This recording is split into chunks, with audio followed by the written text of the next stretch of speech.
Hello and welcome to episode 46 of 5 Minutes with Alex, a real estate podcast for the week of October 30th. In market news, it's always nice to deliver good news, particularly in this market. And this week, we've seen rates ease up quite a bit. What's driving this? Well, many central banks, including in the U.S., announced pauses in rate hikes. And here in the U.S., we received 3 key job reports showing weaker than expected numbers.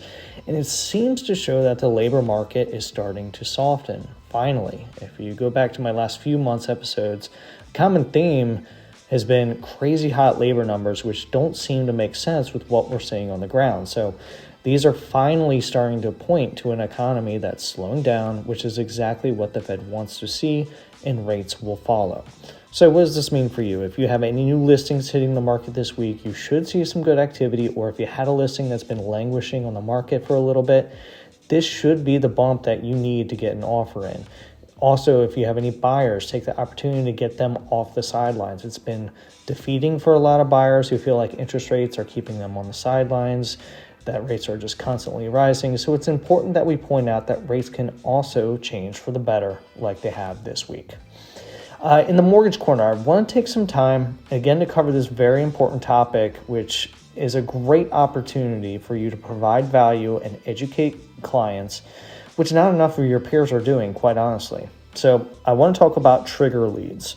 So when a mortgage lender pulls a client's credit report, they might start to get calls from telemarketers, which can be very frustrating, but there is a way around this with enough time.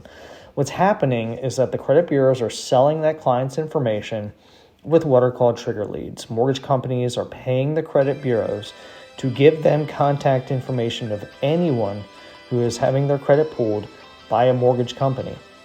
They'll set up parameters like, give me anybody who's getting their credit pulled by a mortgage company with a FICO above X or an estimated income above X.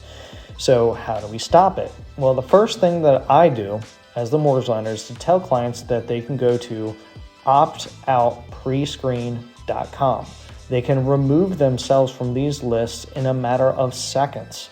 I recommend as soon as you, the realtor, are talking to someone to point them to this same website. And by doing so, you're already providing value. You're already looking out for them. But more importantly, this is very important. When the consumer does the opt-out, while they can complete it in a matter of seconds, the opt-out doesn't really go into effect.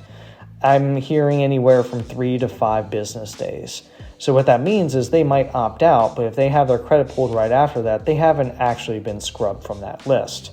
So if you are able to do this in the initial consultation, we all know that it takes clients sometimes days or maybe even weeks to reach out to the mortgage lender. And when they finally do, it's usually because they found the home that they want and they need to move quickly. They want to put in an offer right now.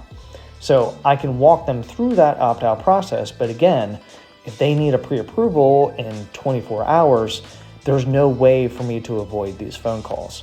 I also want to address, I've heard many a loan officer repeat this myth that there's some magic way for them to remove the phone number from their application, and that will completely just circumvent all of this.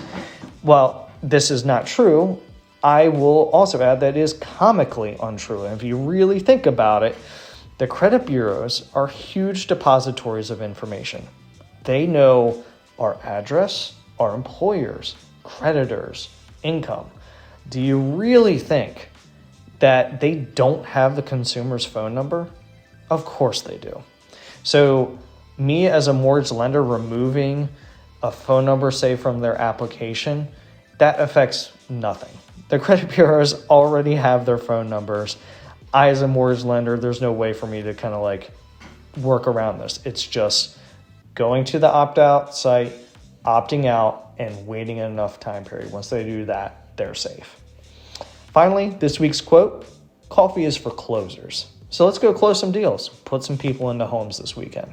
Have a great week. If I can help you or any of your clients with any questions or pre-approvals, let me know. They can visit me at homeloanswithalex.com. Have a great week.